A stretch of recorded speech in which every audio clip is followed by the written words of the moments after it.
as far as what everybody else is doing with the coverage of the Colorado Buffs football team.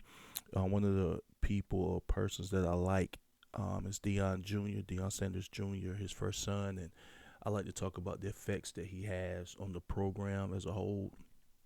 One of the things I don't think people talk about is the actual effect that he also has on their local economy there that's surrounding the school, as far as the hotel and the restaurants, etc.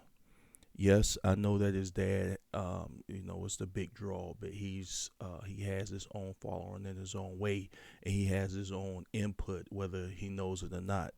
But first, I want to go over some of the things that I like that he's doing. This is Tuesday after their game against the University of Nebraska, where they beat Nebraska. Very good game. Everybody says that they struggle early. I was like, I don't really call it struggling. Nebraska had a great game plan, and they made Colorado work for it. They made the quarterback work for it. Shador, they made him work for it. And Shador even said in this press conference that he appreciated going up against uh, the the um, the defensive coordinator. So it was a challenge to him, but they overcame it. That's what a good team does. You don't have to score in the first quarter of every game to have a good game to me. But I'm not covering that right now. Right now, I want to talk about a couple of things that he did that I really appreciated, and I know other people appreciate it. And then I get into more of why I think he affects it. Why I know that he affects the local economy. But as far as the tailgate, he is famous. Whether you want to believe it or not, he's famous. He actually took his camera. Him and Reach the People Media, they went into the tailgate section and gave love to the fans. They don't act like they're too big for the fans, especially the local fans, and they walking through and everybody's going crazy, the kids and the adults, and that shows appreciation. And what that does is it makes the crowd, it makes them really love the team even more. It makes them really want to keep coming back, even if times gets hard. They'll keep coming back. I love that approach, walking through the crowd, getting their real reaction, letting the people see you, letting the people touch you, letting them know, yes, I'm Deion Sanders Jr., but I'm not too big for anything, just like you all are. And I love the way that he does that, and I just like little things like that. Another thing that I like is another thing that I like is doing his videos when he's recording the game. He tells you the down and distance, and I know that may sound funny, but if I follow a lot of people, a lot of the YouTubers, and they'll show you the game, which is cool. I love the access. I love the different angles, but sometimes if you didn't watch the game, you wouldn't know what was going on really. But he would tell you down in distance. It's like he knows from a fan's point of view what we need to see and what we need to know exactly what's going on, throughout the game. And I love that about him. Another thing that I like about him is he's just as excited for the other guys as he is his brothers, his two brothers, and Travis Hunter. Anybody who scores who he's close to, even if he's on the sidelines, he's just trying to give them the appreciation that he knows that they need, that they're looking for, and that they deserve. And I love that about him.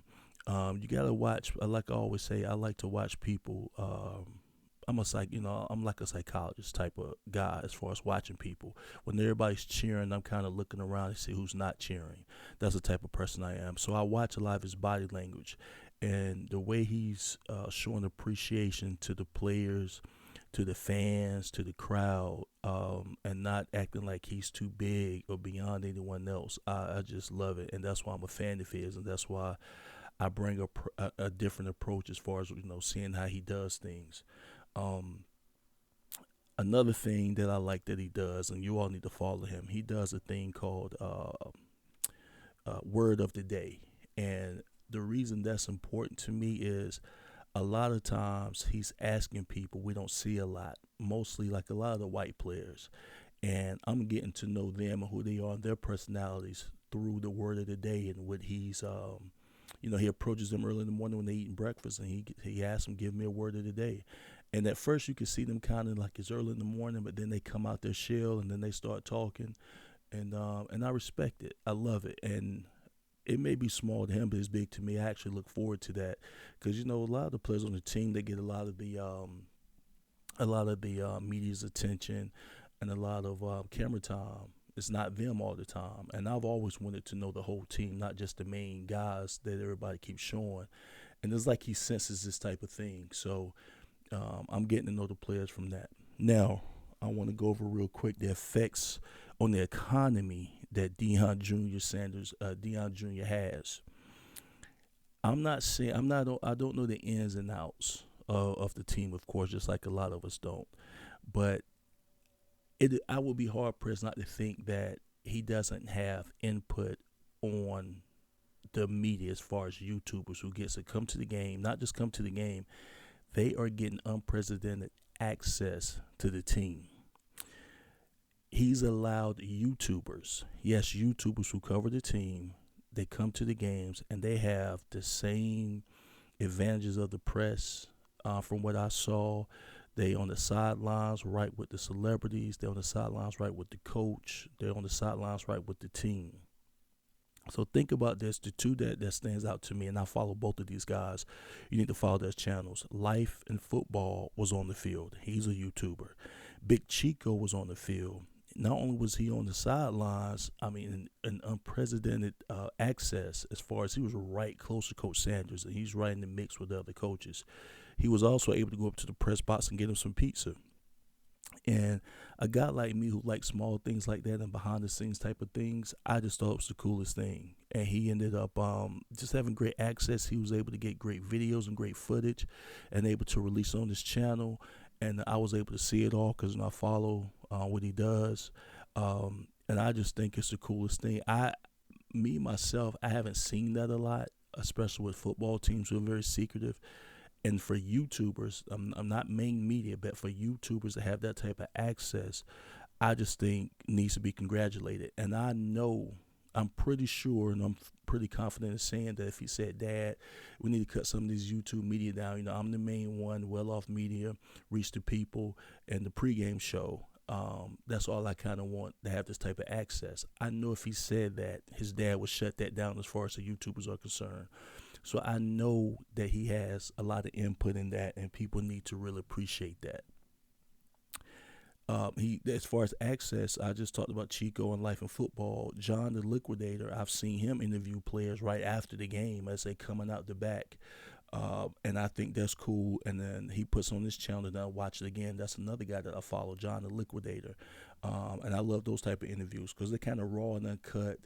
And it's not, we don't always need to see the main media interviewing certain guys. So I like to see regular people. I mean, everybody's regular, but you know what I mean. Regular YouTube media interview as well, and get those type of interviews. And then they find out these YouTubers, once they start interviewing guys, some of these guys be like, "Yeah, I follow you too. I watch you every day."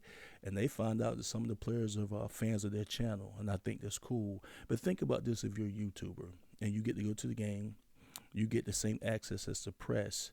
Next thing you know, you're standing beside Cameron from Dipset, Stephen A. Smith from First Take, Terrell Owens. Everybody knows, Terrell Owens is a Hall of Fame player. Ghost, everybody know who Ghost is, and he gave. They interviewed him, and he gave out some great insight. I didn't know he was an ex-football player, but Ghost was there. Comedian Lou Young. Lou Young is the guy who always impersonates Coach Sanders. Not only are you standing beside him as well, but he also has access to the locker room. You're standing beside the WuTang Clan. I grew up with the WuTang Clan. I can imagine as a YouTuber going to a game, getting that type of access, and then looking up, seeing not just Coach Sanders and his team that's famous enough. You amongst these guys, WuTang Clan and all these guys. Warren Sapp is normally at the games. He wasn't at the last game, but he's normally there. And I just think that's cool access. And those people are all superstars. They're staying somewhere. They're catching an airplane from somewhere. They're eating somewhere. And you cannot tell me that doesn't add to the local economy. Not only that, a lot of them will be coming back for another game. Then some of them will be coming back for another game. That's all effects on the local economy. I believe just from the effects, not only of Coach Deion Sanders and his team and what he's doing, but also Deion Sanders Jr.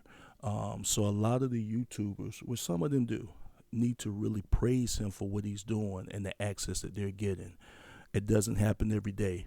And it's like I said, it's giving people a second career where some of them can make money off their YouTube channels because it doesn't strike channels. You can fly in, get some unlimited access, put it back on your channels, and get even more views. Because I'm one of those guys who view all of those channels I go to those channels now before I go to ESPN, to be honest with you. And I'll talk about that in another segment about the people who are good to follow as far if you want to keep up with Colorado football. But again, give a head nod to Deion Sanders Jr. I give a salute to him, and sometimes you gotta tell people you appreciate them and give them their flowers before they really blow up and be out of here. But I'm signing out. It's Hunt 919 True Sports. Ride with me.